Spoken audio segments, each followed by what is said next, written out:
Hello students, आप सभी का मेरे channel study with Satish sir में स्वागत है। आज हम क्लास 7 के चैप्टर 8 को लेके आप लोग के बीच आए हैं। चैप्टर का नाम है भौतिक और एवं रासायनिक परिवर्तन, यानी फिजिकल एंड केमिकल चेंज। परिवर्तन के बारे में आप लोगों ने क्लास 6 में पढ़ा होगा। क्लास 6 में चैप्टर था हमारे चारों ओर के परिवर्तन, जिसमें मुख्य रूप से उत्क्रमणीय और अनुत्क्रमणीय परिवर्तन पर चर्चा की गई थी। अगर इसमें कोई कन्फ्यूजन है तो मेरा वीडियो क्लास 6 का जो है वो हमारे चारों ओर के परिवर्तन, उसे ज़रूर देखिएगा। इसके साथ मैं इस लिंक शेयर करूँगा। तो परिवर्तन का मतलब होता है बदलाव, चेंज। समय परिवर्तनशील है, हर चीज़ बदल रहा है, हर क्षण बदलाव हो रहा है। और ये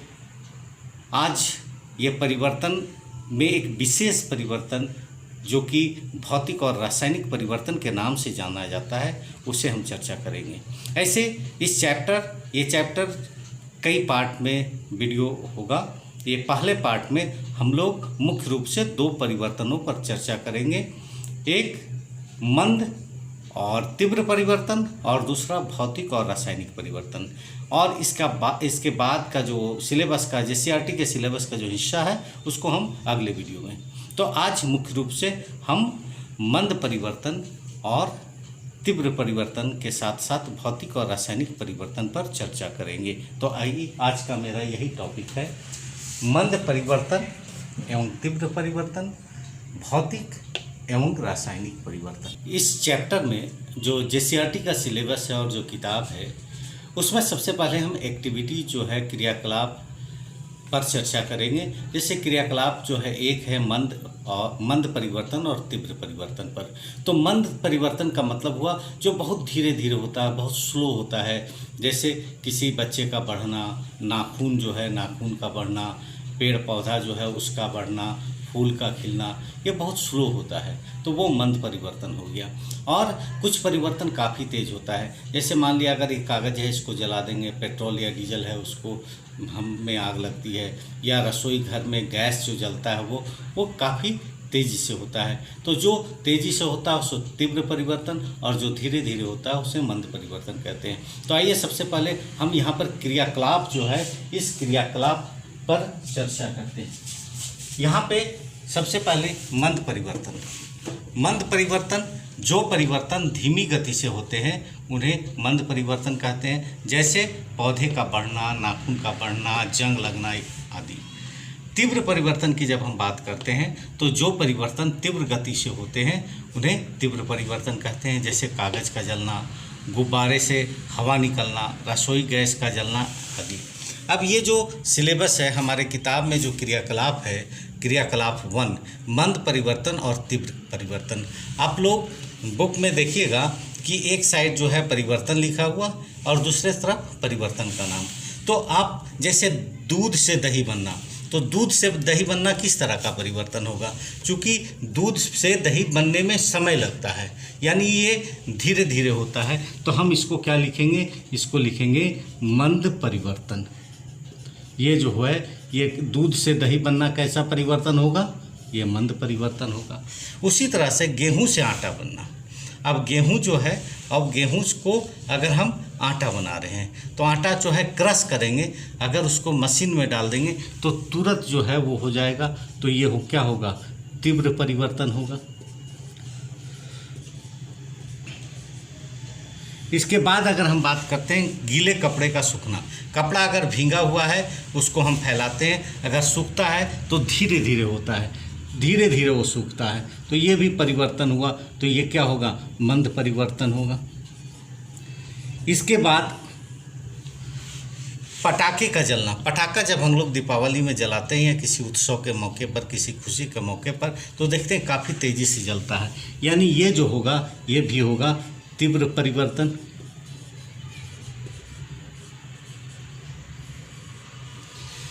गन्ने के रस से गुड़ बनना। गन्ने के रस से गुड़ बनाने के लिए उसको गर्म किया जाता है, समय लगता है, तो वो जो हो गया वो होगा मंद परिवर्तन।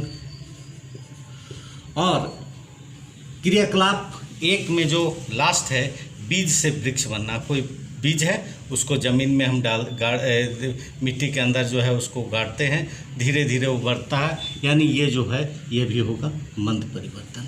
तो ये क्रियाकलाप 1 जो है हमारे बुक में जो था उसके अनुसार ये हुआ। बुक में जो क्रियाकलाप 2 है वो बैलून का क्रियाकलाप है। हम क्या है कि ये बैलून है, अगर बैलून का हम ये फुलाने से क्या हुआ, वो फूल गया, उसका शेप पे आकार में परिवर्तन हुआ।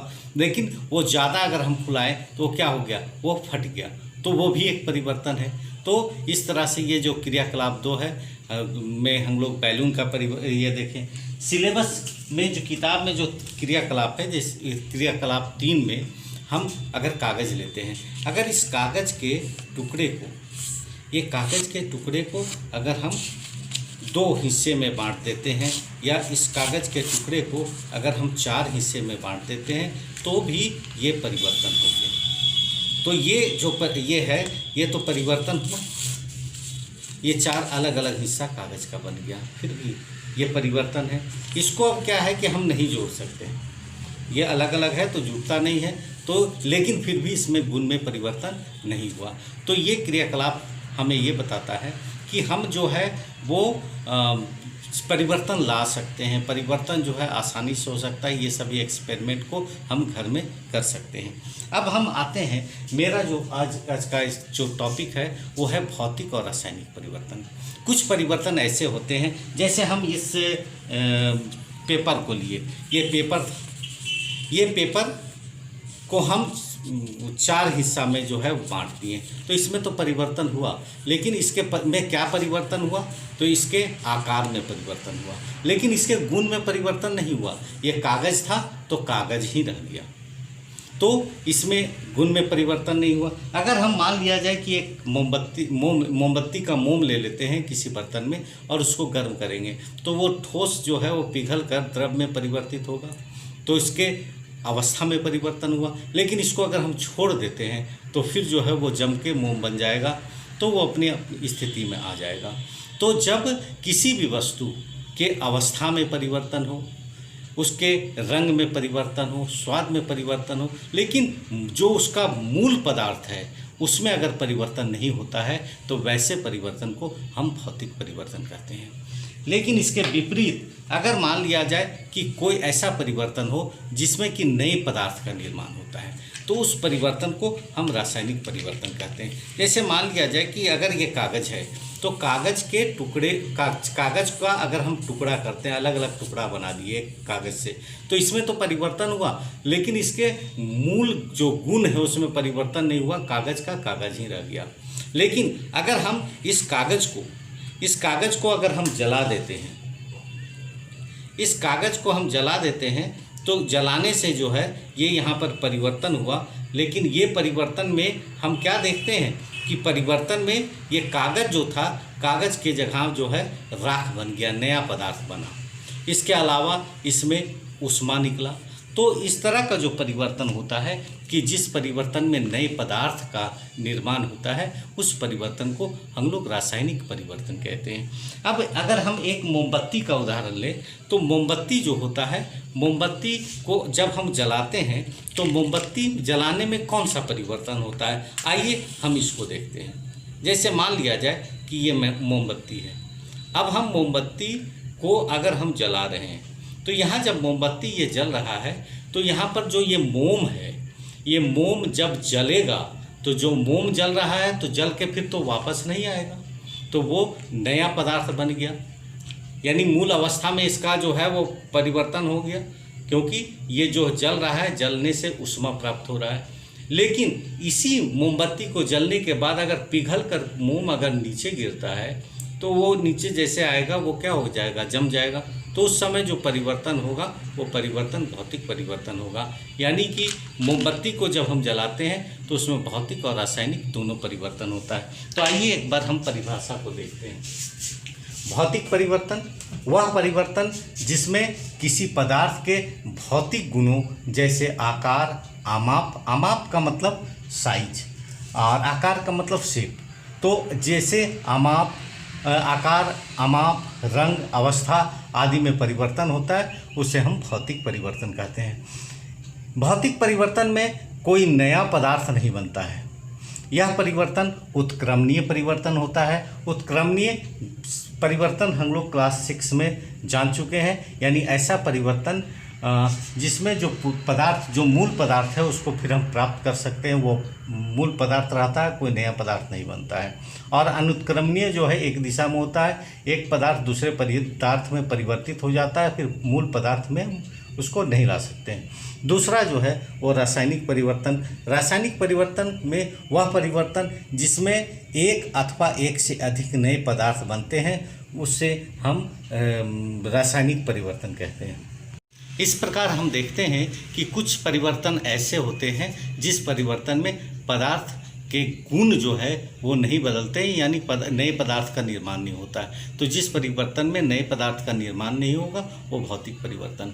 जैसे अगर मान लिया जाए कि बर्फ़ है, बर्फ़ को अगर छोड़ देते हैं पानी में परिवर्तित हो जाता है, वो भौतिक परिवर्तन है। कागज़ को फाड़ते हैं, वो भौतिक परिवर्तन है। लेकिन वही कागज़ को जला देते हैं, कोई चीज़ को जला देते हैं, या किसी परिवर्तन के दौरान अगर नया पदार्थ बनता है तो वो कहलाता है रासायनिक परिवर्तन। ऐसे तो परिवर्तन कई प्रकार के होते हैं, जैसे अनुकूल परिवर्तन, प्रतिकूल परिवर्तन। ये कुछ हम लोग के अनुकूल हो, अच्छा हो तो वो अनुकूल हो गया, हम लोग के लिए अगर खराब हो तो प्रतिकूल परिवर्तन। उसी तरह से नियमित और अनियमित परिवर्तन, या फिर परिवर्तन जो रासायनिक परिवर्तन के कारक, या इस चैप्टर में जो और टॉपिक है क्रिस्टलाइजेशन है, इसको नेक्स्ट वीडियो पर हम चर्चा करेंगे। आज का ये वीडियो हम यहीं समाप्त करते हैं। तो एक बार फिर से इसका रिव्यू कर लेते हैं कि आज हमने क्या पढ़ा। तो आज हमने पढ़ा मंद परिवर्तन और तीव्र परिवर्तन के बारे में।